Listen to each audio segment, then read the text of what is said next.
The company that helped put America on wheels has just made one of the most surprising decisions in its history. Ford, the legendary automaker behind the Model T and a symbol of American manufacturing, has signed a deal to build Chinese electric SUVs inside one of its own factories. But the biggest surprise is who the partner is.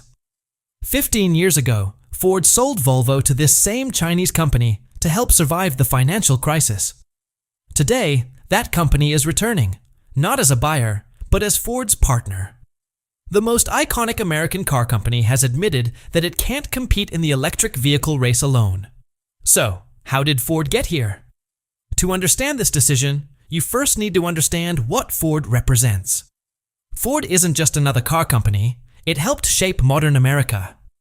Henry Ford didn't invent the automobile, but in 1913, he introduced the moving assembly line, making cars affordable for ordinary families.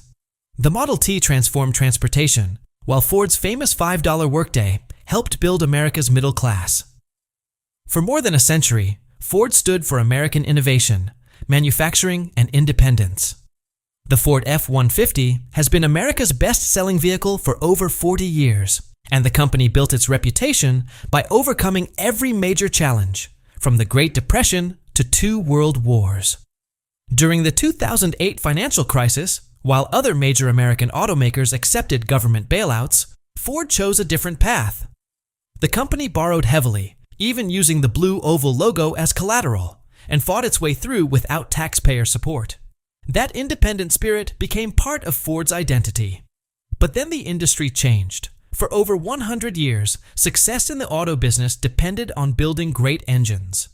Ford mastered that craft. Electric vehicles, however, don't rely on traditional engines. They depend on batteries, software, and advanced electronics, making decades of expertise in gasoline engines far less valuable. At the same time, China was preparing for this transition. With strong government support, Chinese companies spent years building the world's most advanced battery supply chains, securing raw materials, and developing affordable, software-focused electric vehicles. Their biggest advantage wasn't just lower costs, it was speed. Companies like BYD and Geely learned how to develop an entirely new vehicle in just 12 to 18 months. Meanwhile, traditional automakers such as Ford often needed 5 to 6 years to bring a new model to market. That difference changed everything. By the time a Western automaker released one new vehicle, Chinese competitors had already launched several updated models. In an industry where technology evolves every year, speed became just as important as engineering. Ford wasn't simply falling behind in electric vehicles, it was falling behind in time. The financial pressure made the situation even more difficult. Ford's electric vehicle division, Model E, has lost billions of dollars. It reported losses of more than $5 billion in 2024, nearly another $5 billion in 2025, and expects another $4 to $5 billion loss in 2026. In total, the division is expected to lose around $15 billion over 3 years, and Ford doesn't expect it to become profitable until at least 2029. Those numbers explain why this partnership happened. Ford didn't make this decision because it wanted to change its identity. It made the decision because the electric vehicle market has become too competitive for even one of America's greatest automakers to face alone. For a company that once led the automotive world on its own, partnering with a Chinese manufacturer marks the beginning of a new chapter, one that reflects how dramatically the global auto industry has changed. This wasn't just a temporary setback. Ford was losing money on nearly every electric vehicle it sold, and those losses continued year after year. At the same time, several of its biggest EV projects were running into serious problems. One of the clearest examples was Ford's planned 3-row electric SUV. The company invested heavily in developing the vehicle, but after reviewing the financial projections, executives realized it would never generate a profit. Instead of moving forward, Ford canceled the project altogether. That single decision resulted in a massive $1.9 billion write-off for a vehicle that would never reach production. But that was only the beginning. As Ford reviewed its entire electric vehicle strategy, it announced nearly $19.5 billion in special charges. These included canceled programs, asset write-downs, and restructuring costs. the financial consequences of a strategy that had become too expensive to sustain.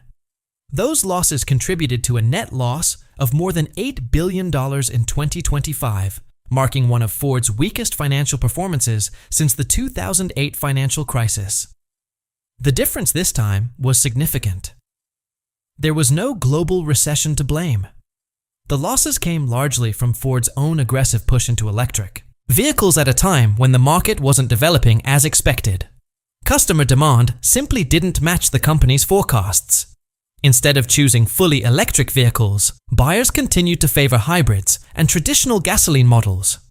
In fact, Ford sold roughly twice as many hybrid vehicles as fully electric ones. Even the gasoline-powered Mustang outsold the electric Mustang Mach-E by more than 2 to 1.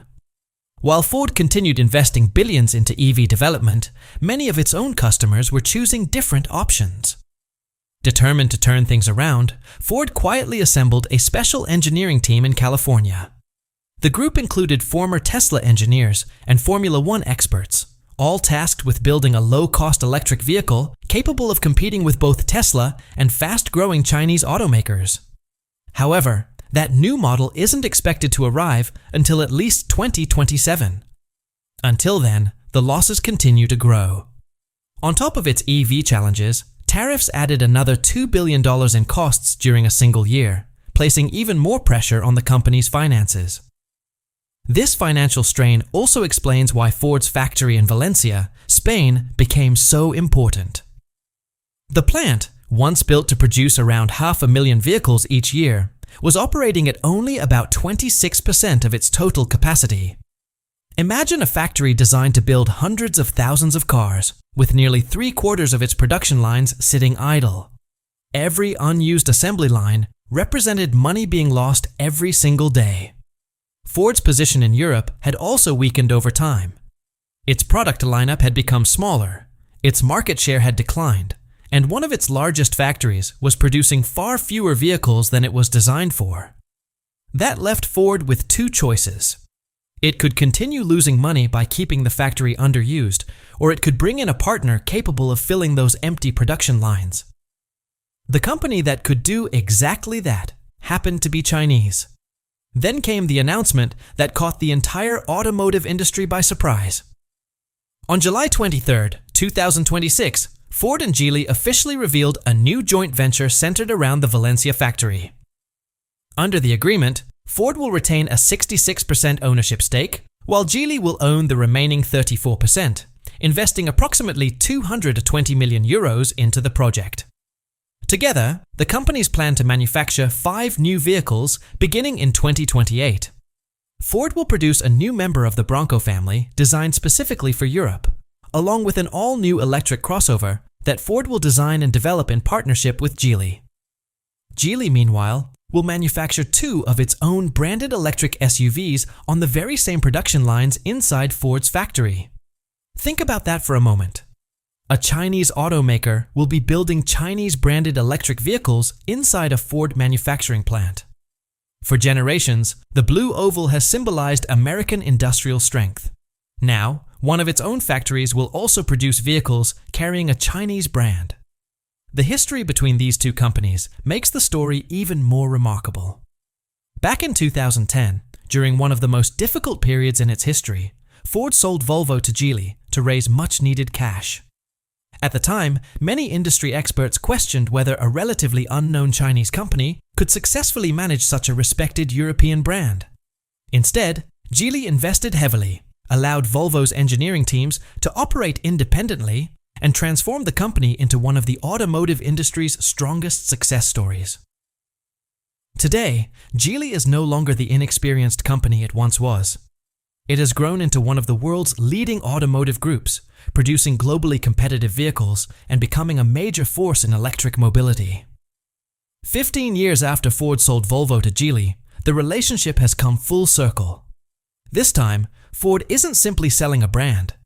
It's partnering with the very company that once learned from it, and now possesses many of the electric vehicle technologies and manufacturing advantages that Ford is trying to catch up with.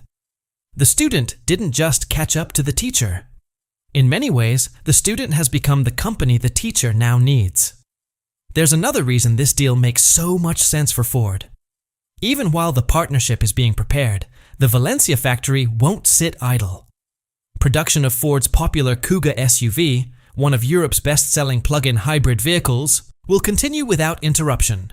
The joint venture is expected to begin operations in the first half of 2027, with production of the 5 new models starting in 2028. For Ford, it's a smart business move. Instead of allowing a half-empty, money-losing factory to remain underused, the company is transforming it into a busy production hub. By sharing costs with Geely, Ford reduces its financial burden while gaining access to advanced electric vehicle technology and keeping its factory running at much higher capacity. On paper, it's a win-win arrangement. And Geely is far from a small company. Today, it owns globally recognized brands such as Volvo, Polestar, Lotus, and the London Electric Vehicle Company. It also holds a major stake in Mercedes-Benz, while operating several successful Chinese automotive brands of its own. The company's technological progress has been equally impressive. It recently earned 2 Guinness World Records for one of its latest electric drive systems. During the first half of 2026 alone, Geely's overseas sales increased by more than 150%, reaching nearly 500,000 vehicles, more than it sold internationally during the entire previous year. This is one of the fastest-growing automotive groups in the world, and now it has established a manufacturing presence inside a Ford factory in Europe. Before we look at why this partnership could reshape the global auto industry, if you're enjoying this breakdown, don't forget to like the video and subscribe to the channel. It really helps us continue creating content like this. Because this agreement in Spain isn't an isolated event. It's part of a much larger shift that is changing the global automotive industry. And it's one that's making executives across Europe and North America increasingly nervous. Here's the part that many people overlook. While Ford clearly needed this partnership, Geely may have wanted it even more. And the reason explains exactly where the future of the industry is heading. Chinese electric vehicles have become highly competitive in Europe. They're technologically advanced, attractively priced, and increasingly popular with consumers. European leaders recognize that. To protect local automakers, the European Union introduced additional tariffs on electric vehicles imported directly from China. These extra duties were designed to make Chinese-built EVs more expensive and slow their expansion into the European market. On paper, it looked like an effective barrier. But Geely found a way around it. Those tariffs only apply to vehicles imported from China. They do not apply to vehicles manufactured inside Europe. That means if Geely builds its electric SUVs in Spain, inside Ford's Valencia factory, using European workers, those vehicles are considered European-made products rather than Chinese imports. As a result, they avoid those additional tariffs entirely. In effect, Geely has turned Ford's factory into a gateway to the European market. And Geely isn't the only company following this strategy. China's largest EV manufacturer, BYD, has already built a major production facility in Hungary and continues exploring additional European investments. Another Chinese automaker, Chery, is also seeking opportunities to manufacture vehicles in Europe, including plans involving a former Nissan facility in the United Kingdom. One after another, Chinese automakers are establishing factories inside Europe instead of exporting cars directly from China. Rather than breaking through Europe's trade barriers from the outside, they're building production capacity within Europe itself. And now, one of America's most iconic automakers has become part of that transformation by partnering with one of China's largest car companies. From Geely's perspective, the business case is incredibly strong. The company gains its first major manufacturing base in Western Europe. It avoids costly import tariffs. Vehicles can be delivered to customers much faster because they're built close to the market instead of being shipped across the world. Production costs also become more predictable, with less exposure to changing shipping rates and international trade policies. Perhaps most importantly, Geely doesn't need to spend years and billions of dollars building an entirely new factory. Instead, it gains immediate access to an established production facility with an experienced workforce and a trusted partner it has worked with for more than a decade. Chinese automakers now account for roughly 7% of Europe's new car market, a figure that was close to zero only a few years ago. Every new manufacturing partnership and every new factory inside Europe makes their position even stronger. Which brings us to the bigger picture. This story isn't really about one factory in Spain. It's about a global shift in power. For more than a century, the automotive industry followed a familiar pattern. Technology, engineering, and innovation flowed from the West to the East. European and American companies developed the world's leading automotive technologies, while other countries learned from them. Today, that direction is beginning to reverse. And this partnership between Ford and Geely is one of the clearest signs yet that the balance of power in the global auto industry is changing. For decades, the global auto industry followed a familiar pattern. American, European, and Japanese automakers led the world in technology and innovation. Companies in other countries often licensed their technology, copied their methods, or entered partnerships to learn from them. China followed that same path. During the 1980s and 1990s, China required many foreign automakers to form joint ventures with local companies. The goal was simple: learn how to design, engineer, and manufacture world-class vehicles. At that time, the West was the teacher, and China was the student. Today, that relationship has completely reversed. Instead of teaching, Ford is now partnering with a Chinese company to gain access to its electric vehicle technology, manufacturing efficiency, and development speed. Ford isn't showing Geely how to build better cars. Geely is helping Ford compete in the electric era because it has become faster, more efficient, and more competitive in areas that now matter most. In just one generation, China has gone from learning automotive technology to becoming one of the world's leading sources of it. That's one of the biggest shifts in the history of the global automotive industry. And this partnership in Spain is one of the clearest examples of that transformation. Ford isn't alone either. Across the Western auto industry, similar partnerships are becoming increasingly common. Volkswagen, one of Europe's largest automakers, partnered with Chinese EV company XPeng to use its technology and accelerate electric vehicle development. Stellantis, the company behind brands like Jeep and Peugeot, also invested in Chinese automaker Leapmotor to expand its electric vehicle lineup.